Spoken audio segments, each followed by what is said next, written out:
حلال کھانا ہے، حرام نہیں کھانا. حلال کمانا ہے، حرام نہیں کمانا. حلال ہمیشہ تھوڑا رہے گا، حرام ہمیشہ زیادہ رہے گا. قل لا يستوي الخبيث والطيب ولو اعجبك كثرة الخبيث. اس آیت میں اللہ تعالیٰ اشارہ فرما رہے ہیں کہ دیکھو حلال اور حرام برابر نہیں ہے، اگرچہ حرام کی کثرت تمہیں بہت اچھی لگے گی. اس آیت میں اشارہ ہے کہ حرام زیادہ رہے گا، حلال تھوڑا رہے گا. امتحان ہے نا. ایک دفعہ چیچا وطنی میں ہمارے علاقے کے قریب ہے، ایک بزرگ سے مولانا عبداللطیف صاحب، بڑے اللہ والے تھے. ہم ان کے پاس بیٹھے ہوئے تھے، دو آدمی آ گئے. تو ایک نے آ کر، یہ کوئی 30-40 سال پرانی بات ہے لیکن مجھے یاد اس طرح رہ گئی کہ اس کا ایکشن، اس کی دعا، ان بزرگوں کا جواب وہ ایسا عجیب سا تھا کہ وہ آج تک نقشہ میرے ذہن میں فکس ہو گیا. ان کی داڑھی تھی چھوٹی، سر پہ ٹوپی تھی خاکی رنگ کی، اور بڑا چشمہ تھا، یوں ایسے کر کے چوڑا چشمہ تھا. آ کر کہنے لگے حضرت جی دعا کرو اللہ رزق حلال دے وے تے بہتا سارا دے وے. یوں ہاتھ پھیلائے، اللہ تعالیٰ رزق حلال دے وے بہتا سارا دے وے. انہوں نے بڑے پولے منہ سے کہا حلال تا تھوڑا ہی لبو. وہ ایسے انہوں نے بے ساختہ حلال تا تھوڑا ہی لبو. وہ میرے اندر راسخ ہو گئی یہ بات. ڈاکٹر ہو، تاجر ہو، وکیل ہو، انجینئر ہو، زمیندار ہو، کاشتکار ہو، صنعتکار ہو، حلال حرام کے مقابلے میں تھوڑا رہے گا. اور شیطان دکھاتا رہے گا دیکھو دیکھو دیکھو بڑے زبردست ہے. نہیں، روکنا ہے روکنا ہے روکنا ہے روکنا ہے کہ ایک دن اللہ کے سامنے بھی کھڑے ہونا ہے. اگر یہ مریض کل کو قیامت کے دن زاہد کا گریبان پکڑ کے کھڑے ہو گیا، یا اللہ میری تو 5 روپے کی دوائی سے بھی کام چل سکتا تھا، اس نے 100 روپے کی گولی لے کر دی، تو پوچھ اس سے، تو کیا جواب دو گے اس نے؟ اگرچہ یہ ایسا نہیں کرتا مجھے پتہ ہے، اس لیے میں نے اس کا نام لیا ہے. یہ ماشاءاللہ درویش ڈاکٹر ہے. تو کیا جواب دے گا وہ؟ تو دوسری بتائی کلو من الطیبات، حلال کھانا ہے حرام نہیں کھانا. 4 چیزیں اللہ نے بیان کی، 2 غذائیں، 2 روحانی مقامات. اب اسی پر ہم آتے ہیں. اللہ تعالیٰ نے قسم اٹھائی انجیر اور زیتون کی کہ ہمارے جسم کو غذا چاہیے، تو غذا کا علم دیا. ہمارے آپ سب سے کہتا ہوں طب نبوی پڑھو، یہ زاہد سے بھی کہتا ہوں آپ سے بھی کہتا ہوں. طب نبوی پر 2 کتابیں ترجمہ ہو چکی ہیں. طب نبوی کا عنوان ہے، اس سے آپ کو بہت رہبری ملے گی. چونکہ آپ کے ہاں غذائی چارٹ اور چیزوں کے اثرات وہ آپ کے ہاں یہ علم نہیں ہے، لیکن میرے نبی نے یہ علم دیا ہے اور آپ نے غذا کا چارٹ دیا ہے. علامہ ذہبی نے جو طب نبوی لکھی ہے اس میں ایک چارٹ ہے کہ کس چیز کو کس کے ساتھ نہیں کھانا چاہیے. مثلا ہمارے نبی جب روٹی کھاتے تھے دودھ نہیں پیتے تھے، جب گوشت کھاتے تھے دودھ نہیں پیتے تھے، جب دودھ پیتے تھے تو گوشت نہیں کھاتے تھے، جب دودھ پیتے تھے تو روٹی نہیں کھاتے تھے، جب دودھ پیتے تھے مچھلی نہیں کھاتے تھے، 2 سالن اکٹھے نہیں کھاتے تھے، 2 سالن کبھی زندگی بھر نہیں کھائے، ہمیشہ مفرد غذا کھائی. سوری زندگی چھنا ہوا آٹا نہیں کھایا. اور ابھی تمہارے ڈاکٹروں نے میرے سامنے ساری بیکری رکھی، جو چھنے کا بھی سردار، میدے کا میدا. ان کو تو خود نہیں پتا کیا کھانا ہے کیا نہیں کھانا، تو یہ مریضوں کو کیا بتائیں. سوری زندگی میرے نبی نے چھنا ہوا آٹا نہیں کھایا. اللہ اکبر. ساری زندگی فائبر سے بھرا ہوا. تو وہ کسی نے پوچھا، حضرت انس کہہ رہے تھے کہ اللہ کے نبی نے زندگی بھر چھنا ہوا آٹا نہیں کھایا. تو ان کے شاگردوں نے پوچھا تو پھر آٹے کو کیسے صاف کرتے تھے؟ کہا اس کو پیستے تھے، پھر وہ پھونک مارتے تھے، پھونکوں سے جو چھلکے اڑ گئے باقی کو گوندھ کے روٹی بنائی جاتی تھی. تو چلو ہم تو اتنے مضبوط نہیں ہیں کہ ایسی روٹی کھا سکیں، لیکن ہم یہ بیکری تو چھوڑ سکتے ہیں. ہماری جماعت گئی بینن افریقہ۔ ایک ساتھی کو ہارٹ اٹیک ہو گیا، ہاسپٹل لے گئے، انہوں نے کہا جی یہاں تو کوئی ہارٹ کا ڈاکٹر ہی کوئی نہیں، کیونکہ یہاں کسی کو ہارٹ اٹیک ہے ہی کوئی نہیں، نہ کسی کو شوگر ہے، نہ ہارٹ اٹیک ہے، نہ بلڈ پریشر ہے۔ میں کہا ساڈا پاکستان بھرا پہ اتنے کمانا۔ پھر انہوں نے ریسرچ کی کہ وجہ کیا ہے، تو پتہ چلا کہ پورے ملک میں بیکری کوئی نہیں۔ جب تک بیکریاں ہیں نا آپ کے کلینک آباد رہیں گے، فکر نہ کرو، دعا کرے کرو بیکریاں چلدیاں رہیں۔ جب بیکریاں بند ہو گئے تو کلینک بند ہو جائیں۔ پورے ملک میں بیکری کوئی نہیں، پورے ملک میں مٹھائی کی دکان کوئی نہیں، پورے ملک میں مٹھائی کی دکان کوئی نہیں، ان کا میٹھا شہد ہے، شہد کھاتے۔ پورے ملک میں بناسپتی گھی کوئی نہیں، یا وہ زیتون کا تیل ہے یا دیسی گھی ہے، بناسپتی آئل کوئی نہیں، سفید چینی کوئی نہیں، سفید چینی کوئی نہیں، سفید چینی تو وائٹ پوائزن کہلاتا ہے۔ تب اب ڈاکٹروں کو بھی نہیں پتا کہ بھئی کیا کھانا ہے کیا نہیں کھانا۔ میرے نبی نے زندگی بھر چھنے ہوئے آٹے کی روٹی نہیں کھائی، 2 سالن نہیں جمع کی۔ حضرت عمر رضی اللہ عنہ کے بیٹے نے دعوت کی، عبداللہ نے، کھانے کی۔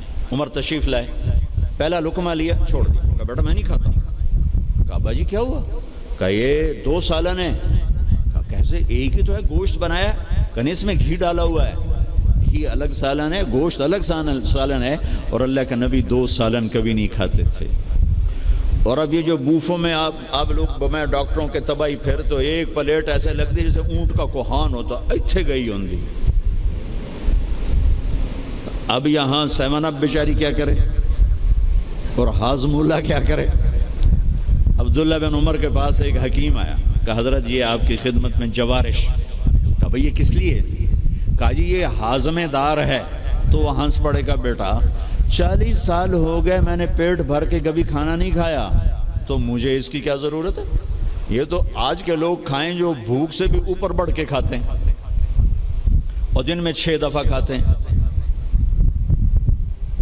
والتین والزیتون، ایک اور حدیث یاد آ گئی، ما ملأ آدمی وعاء شرا من بطنہ، سب سے بدترین برتن جسے انسان بھرتا ہے، سب سے بدترین برتن جسے انسان بھرتا ہے وہ اس کا پیٹ ہے۔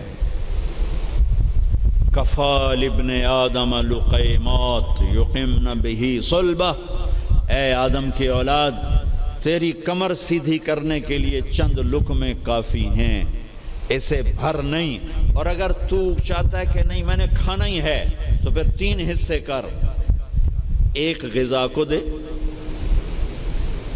ایک حصہ پانی کو دے، اور ایک حصہ ہوا کو دے۔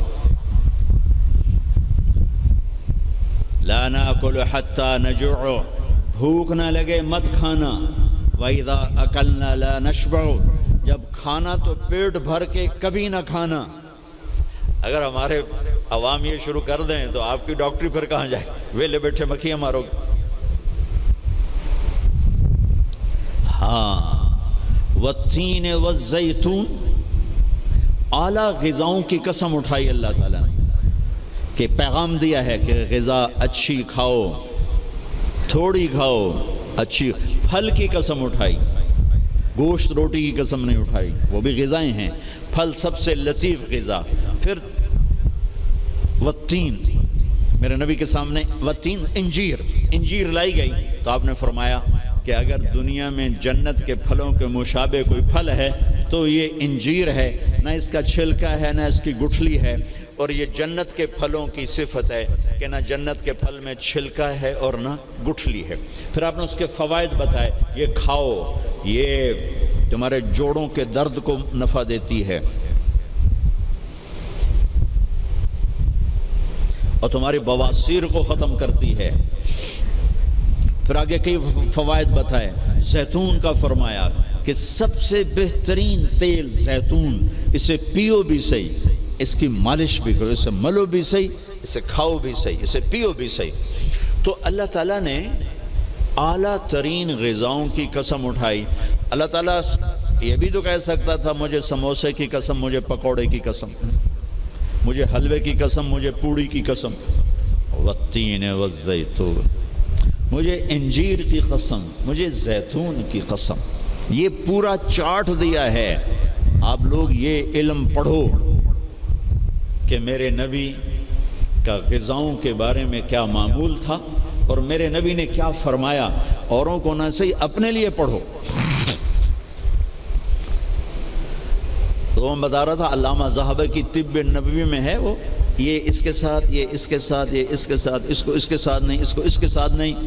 ہمارے ڈاکٹر عبدالواحد صاحب ہوتے تھے مرحوم، کوئی پرنسپل ریٹائر ہوئے تھے نشتر میڈیکل کالج، میں نے ان کے دفعہ پڑھ کے سنایا، کہنے گے جو آدمی اس چارٹ پہ عمل کرے گا، کوئی تقدیر سے بیمار ہو تو ہو، ویسے نہیں بیمار ہو سکتا، اور موت، مرض الموت آئے تو آئے، اس کے علاوہ سے کوئی مرض نہیں آ سکتا۔ تو اللہ تعالیٰ نے ہمیں اچھی غذا کھانے کا حکم دیا، اندھا دھند، چونکہ جسم امانت ہے، پیٹ باہر نکل آئے، ایک صحابی ان کا پیٹ باہر نکلا ہوا تھا، تو آپ نے اس کے پیٹ پر یوں انگلی رکھ کر کہا کہ اگر یہ چربی یہاں نہ ہوتی تو کتنا اچھا ہوتا، لو کان ھذا فی غیر ھذا، کہ اگر یہ چربی یہاں نہ ہوتی تو کتنا اچھا ہوتا۔ غذاؤں کا صحیح یہ آپ کا علم ہے، لیکن آپ کے پاس بھی علم کوئی نہیں۔ سارے ڈاکٹر ڈبل روٹی کھا کے ناشتہ کر کے ہم دیں، اور ڈبل روٹی وہ تو سارے کا سارا اس میں سے فائبر نکلا ہوا ہے، اس سے بہتر ہے آپ سادہ آٹے کی سادہ روٹی کھا کے آؤ، اور پھر 10 چیزیں ملا کے کھانا۔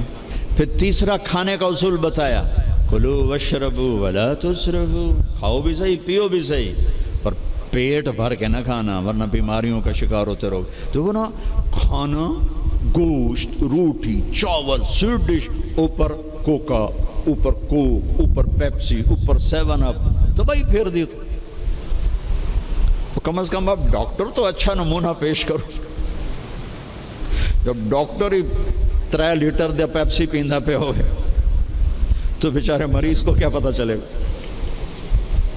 تو پہلا اصول بتایا ہے، انسان اچھا کامل نمونہ کب بنتا ہے؟ صحت اچھی۔ صحت اچھی کیسے ہوتی ہے؟ غذا صحیح۔ غذا، زیتون کڑوا ہوتا ہے، انجیر میٹھی ہوتی ہے۔ تو ایک بدو نے یہ آیت سنی، کہنے لگا یار یہ اللہ تعالیٰ قسم اٹھا رہا ہے، انجیر کی قسم، زیتون کی قسم، یہ کوئی بڑی مزدار چیزیں ہوں گی میں کھاتا ہوں۔ تو اس نے انجیر کھائی، انجیر تو واقعی مزدار ہوتی ہے، کہنے لگا بھائی واقعی اللہ نے صحیح قسم اٹھائی ہے۔ پھر زیتون کھایا، زیتون کڑوا ہوتا ہے، تو کہنے لگا لگتا ہے اللہ تعالیٰ نے چکھے بغیر ہی قسم اٹھا دی ہے اس کی۔ والتین والزیتون۔ تو میں آپ سب سے، بچوں سے، بچیوں سے، ڈاکٹروں سے کہتا ہوں، اپنی غذاؤں کو، بیکری سے باہر آؤ، بیکریوں سے نکلو، بسکٹوں سے، پیسٹریوں سے، کیک سے، سموسے، پکوڑے۔ اپنے نبی کا چارٹ پڑھو، میرے نبی کیسے کھاتے تھے، کیا کھاتے تھے، کم از کم اس سے راستہ مل جائے گا۔ وہ غذائیں تو ہم نہیں کھا سکتے، لیکن کم از کم ہمیں راستہ تو ملے گا۔ کبھی آپ نے بھنا ہوا گوشت زندگی بھر نہیں کھایا، بھنا ہوا گوشت، ہماری کڑھائیوں سے سارا بازار بھرا پڑا ہے، زندگی بھر بھنا ہوا گوشت نہیں کھایا، اور گوشت کھایا تو صرف گوشت ہی کھایا۔ اور آپ کو گوشت میں بکرے کی دستی پسند تھی، اگلا حصہ گردن کا گوشت پسند تھا، دستی کا گوشت پسند تھا۔ عبید رضی اللہ تعالیٰ عنہ باورچی تھے، وہ دیگ چڑھائے ہوئے کھڑے تھے، تو آپ نے کہا عبید مجھے دستی پکڑانا۔ عربوں میں بوٹیاں نہیں بناتے تھے، پورا حصہ ڈال دیتے، تو انہوں نے ایسے ڈوئی ڈالی اور دستی نکال کے آپ کو پیش کی۔ آپ نے دونوں ہاتھوں سے پکڑ کر ساری کو ایسے نوچ نوچ کے کھایا، یوں پھینک دی۔ کہا عبید دستی پکڑانا، یہ نیچے پھینک دی، عبید دستی پکڑانا۔ تو اس نے پھر آپ کو یوں پیش کی، آپ نے دونوں ہاتھوں سے یوں نوچ کے اسے کھایا، پھر یوں پھینک کر کہا عبید دستی پکڑانا۔ وہ کہنے لگے یا رسول اللہ، اب بکرے میں تو 2 ہی ہوتی ہیں، اگر تیرا بھلا ہو جائے، اگر تو میرے کہنے پہ ڈوئی ڈال دیتا تو جب تک میں کہتا رہتا اللہ میرے لیے نکال کے مجھے کھلاتا رہتا۔ تیری بے یقینی نے کام خراب کر دیا۔ اب باہر نکلے، صحابہ بیٹھے تھے، آپ نے کہا کیوں بیٹھے ہو؟ کہا جی بھوک نے ستایا ہے، باہر آ گئے ہیں، سردیوں کا زمانہ۔ تو آپ نے حضرت علی سے فرمایا علی جاؤ یہ کھجور سے کہو اللہ کا رسول کہتا ہے ہمیں تازہ کھجوریں دو. اگر حضرت علی بھی عبید کی طرح کہہ دیتے کہ جی یا رسول اللہ کھجوریں تو سردیوں میں کوئی نہیں ہوتی، تو پھر وہیں اللہ کی مدد رک جاتی. تو علی کا مقام تو عبید سے بہت اوپر تھا. وہ ایک دم اٹھے، کہنے لگے اللہ کا رسول کہہ رہا ہے ہمیں تازہ کھجوریں چاہیے. تو شدید سردی میں درختوں کھجور کے پتوں سے تازہ ٹپ ٹپ ٹپ کھجوریں اتنی گریں کہ پوری چادر بھر گئی. تو آپ نے چادر اٹھا کے لاؤ بھائی کھاؤ بھائی. آپ نے سب کو کھلایا. تو آپ کو گوشت میں دستی پسند تھی، لیکن آپ گوشت کھاتے تھے، ساتھ اور کوئی چیز نہیں کھاتے. تو ایک آپ سے یہ ایک مسلمان کے ذمہ ہے اپنی صحت کی حفاظت کرے کہ اس سے کام لینا ہے، دنیا کا بھی دین